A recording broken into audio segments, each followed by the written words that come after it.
I want to make the most accurate Rumi cosplay you have seen. The top and the shorts are already done, but the real challenge is still ahead, the jacket. And honestly, it's intimidating because sequins. But don't worry, because I'm gonna show you how it's done. Maybe I should stick to sewing.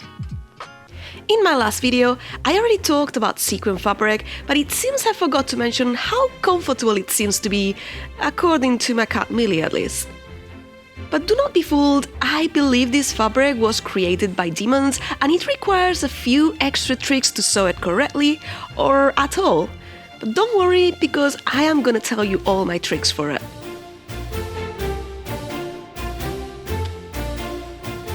For my Rumi jacket, I will be using once again my own patterns, and they will be linked in the description if you are someone that doesn't like to do maths and wanna save some time.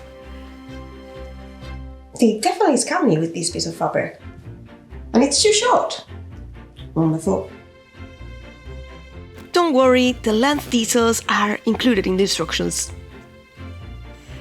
As always, the first step is to cut your pieces, and I want to clarify here, the back of the jacket should be in 2 pieces, but I decided to cut this piece on the fold because the least sequins I have to sew, the best. I still don't trust this fabric. And here's your first warning about sequins. Do not use your good scissors to cut this fabric or they will go blunt, because this is essentially plastic. If you have one, it is much better to use a rotary cutter so you can change the blade after you are done. But in a pinch, just use an older pair of scissors, or don't tell your mom you use the good ones. Another favorite thing about sequin fabric is the absolute mess you will create when cutting this fabric. You can use a lint roller to clean it up, but I guarantee you will still find sequins 5 weeks later. Ask me how I know it. Cut the rest of the pieces and make sure you clean thoroughly afterwards so your cats don't accidentally end up covered in shiny bits. Imagine Twilight Cat.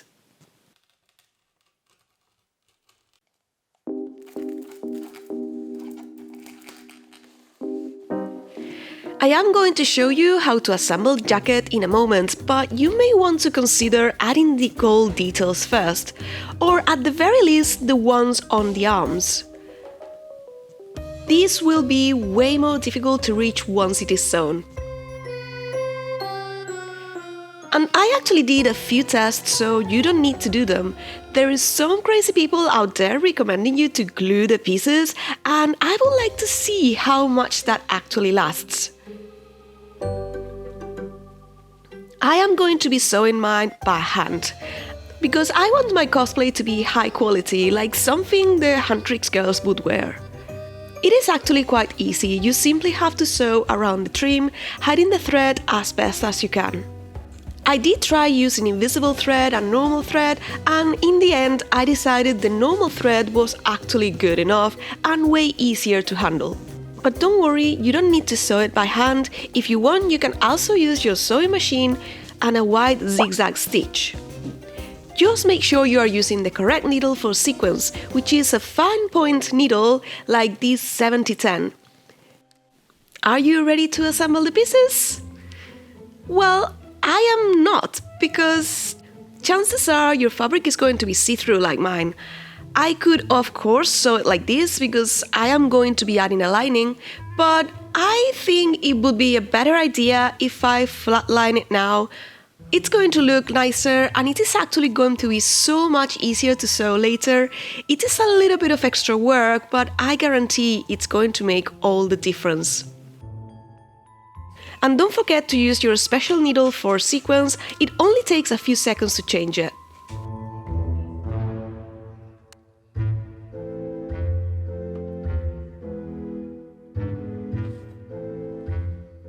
Of course, not all sequins are made equal, so you may want to test before you commit to your fabric. And if everything else fails, there's actually a way to sew sequins in which you just take off all the sequins of your fabric and just put them back again, which I'm absolutely not going to do here. But hey, it's another way of saving your machine. My fabric is now much more stable and easier to handle. And you can see how you have added a little bit of shape and extra weight. So let's move on to the next step. After cleaning, of course.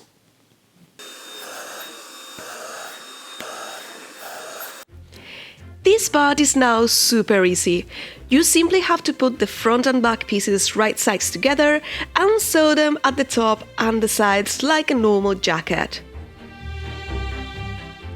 And by the way, if you think I am going to skip ironing the seams because this is sequin fabric, you are wrong. I simply covered the area with a piece of fabric and pressed it to get a professional finish. Just make sure you test it first because you don't want to melt your sequins.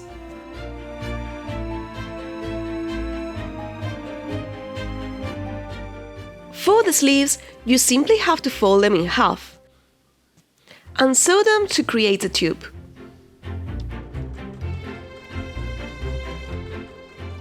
And as always, align the sleeves to the notches and gather the top until it matches the opening. If you don't know how to set in sleeves, you probably shouldn't try to do it with sequins if it's your first time. If you're a beginner, why don't you try doing this by hand?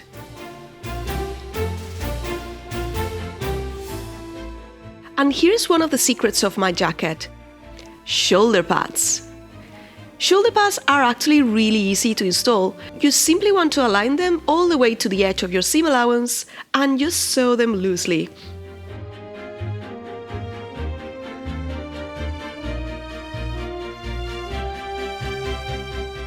A few loose stitches to the other sides to make sure it stays in place, and you will guarantee you have some movement at the top and it won't be bulky nor puckering.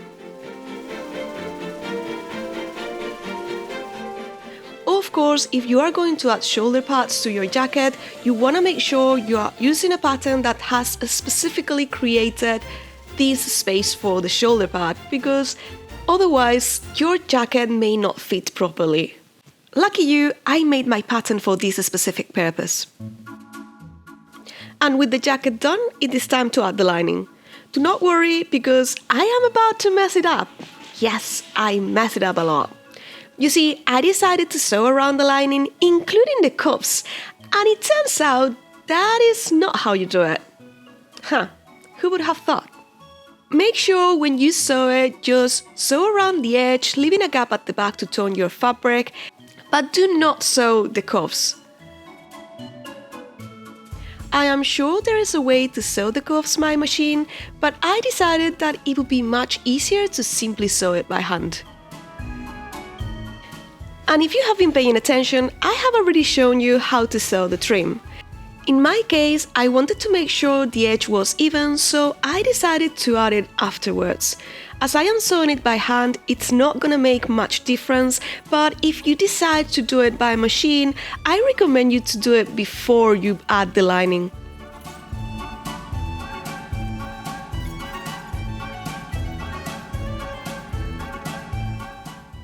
And with the jacket complete, it is time to do the pauldrons. And they were such a nightmare to draw. Originally, I was going to do my pauldrons with foam, and as I know many of you do not have a 3D printer, I am going to show you exactly how I did it. Also, I think the state of my contact cement tells you how often I use foam these days. Oh, come on. Yes!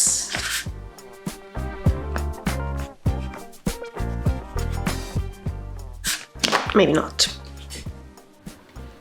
Anyway, in order to assemble the pieces, I applied contact cement to both sides and glued them together.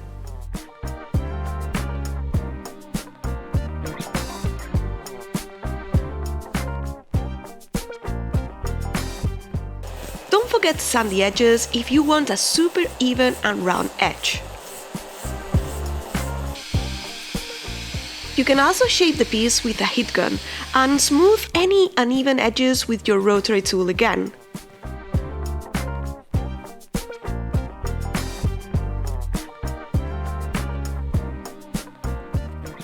Once you have both pieces ready, you can simply glue them together.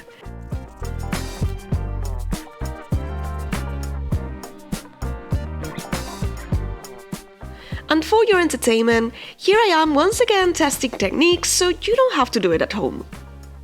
I decided to use a cheap mold to add the decorations, and my first attempt was using hot glue because it's something that most people will have at home and it should be very easy to do. The results were decent, but the edges were very messy and I did not like it very much, so I decided to try once again. My next attempt was with warbler beads, which is a cosplayer favorite. This, however, burnt my little fingers and the results were very uneven, so it was another no for me. For the third try, I decided to use UV resin. Please, if you use this, open a window and wear gloves because this can be toxic. The good thing about this method is that it got to the corners of my mold very easily, and once you cure it with UV light, it gives a very durable piece. However, it isn't flexible. Unless you apply heat with your heat gun and shape it. Genius, I know. As this was the best result I got, I created a bunch of filigrees with different shapes and forms. And I arranged them around my drawings so they would create a similar pattern. It was just a matter of gluing them to the pauldron with a few extra bits and bobs, and my pauldron was complete.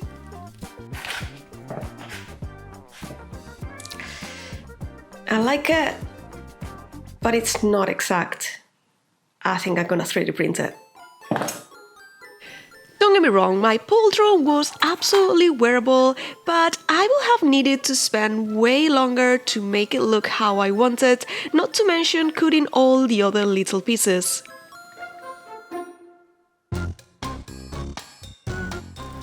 So instead, I decided to follow the path of the printer, which involves removing supports, assemble pieces to paint, troubleshooting your printer making a spaghetti, and sanding.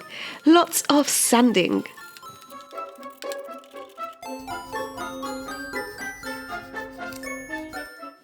After many more hours than you would give credit for, the pieces were finished and it was time to paint them with spray paint.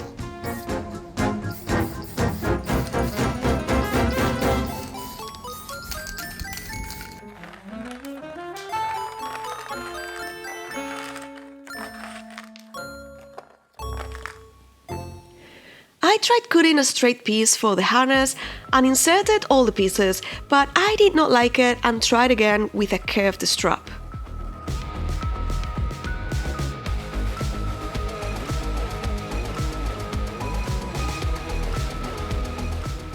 Much better. And in order to attach these pieces, I had a genius idea. Lapel pins. This way I can make my pieces removable. Not like I will be throwing my sequin jacket to the washing machine anytime soon though. But now I can wear it in different shapes and different ways because Rumi's jacket actually has different versions. It does work. Only the final details were left, starting with the patches. And I am going to be using a trick from my mom. This is a white acrylic marker that I use to trace my pattern onto the felt.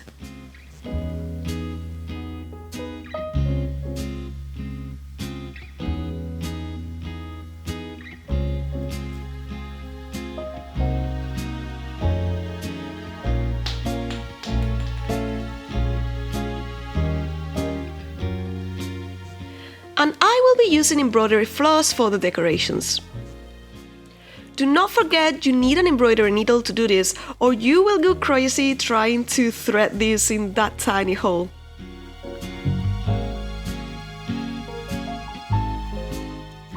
About embroidery, I actually don't have as much experience as I would like to, but I am going to give you a few pointers.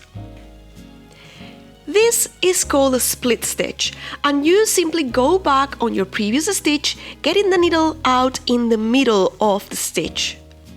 This works great for outlines, and it's what I used in most of the batch.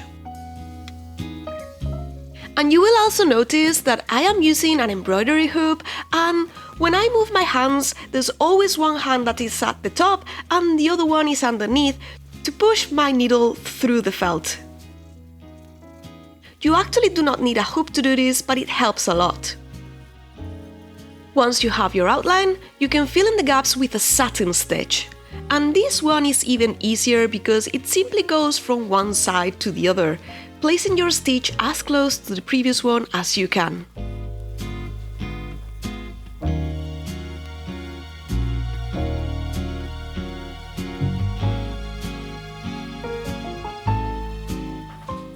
And you can see me doing the embroidery very quickly here, but the reality is that this single piece took me over 6 hours to embroider by hand.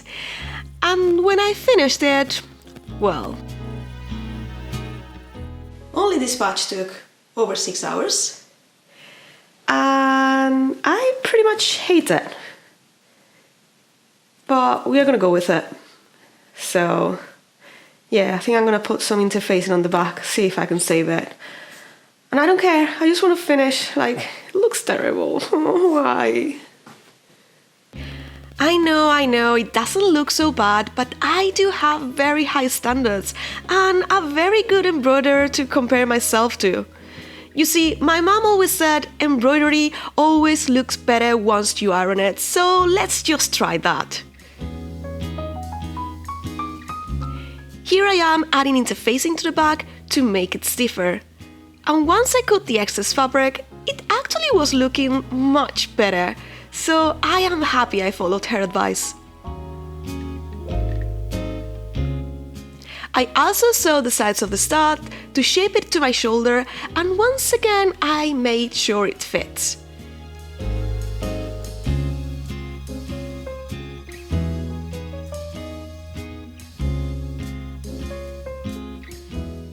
Everything is sewn by hand, and now we only have a few more details left.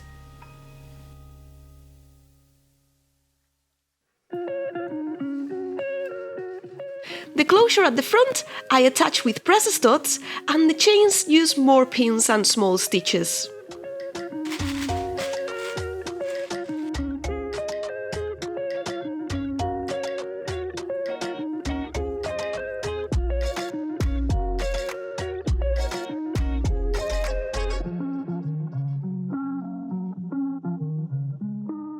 But there is one more piece we haven't discussed. My original shorts are silver for her final look, and I actually didn't want to make a new pair for this version, so instead I decided to make a cover. This way I can simply pin it to the sides and have 2 pairs of trousers with the efforts of one.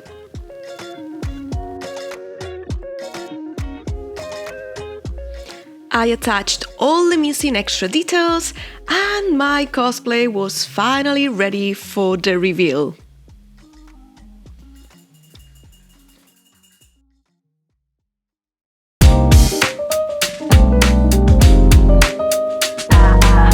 말 좀 할래 lately 일요성을 느끼진 않니 I feel I'm hurt baby don't you see it oh yeah 귀찮다는 시큰 눈 네 말투는 나에게 표정 언제까지 여기 이렇게 oh yellow cloud 생각을 돌이켜봐도 혼자 되뇌어봐도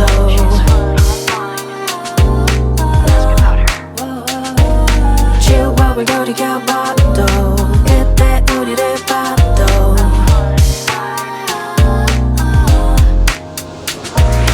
Raindrops falling fall break it 네 속에 섞여 Raindrops falling fall break it 다 쏟아 it's pouring My Rumi cosplay is finally done, But I am not finished with Huntrix yet, because I still have to make Zoe and Mira, and I also have a video tutorial for Rumi's braid coming too. I use no glue and no crimper. The next few weeks are going to be full of cosplays because I am actually doing the 13 cosplays Halloween challenge, and this is just the first one in the list. Make sure you stick around if you want to see the others. Once again, thank you for all my patrons for being there, and thank you very much for watching. I will be seeing you in the next adventure. Bye! We've been taking photos for an hour, and I just realised I forgot to do the crossing part. Too bad for you. Can we start from the beginning? Nope. Come on. Nope. We're going up, up, up. My hourly rate is going up, up, up. Oh,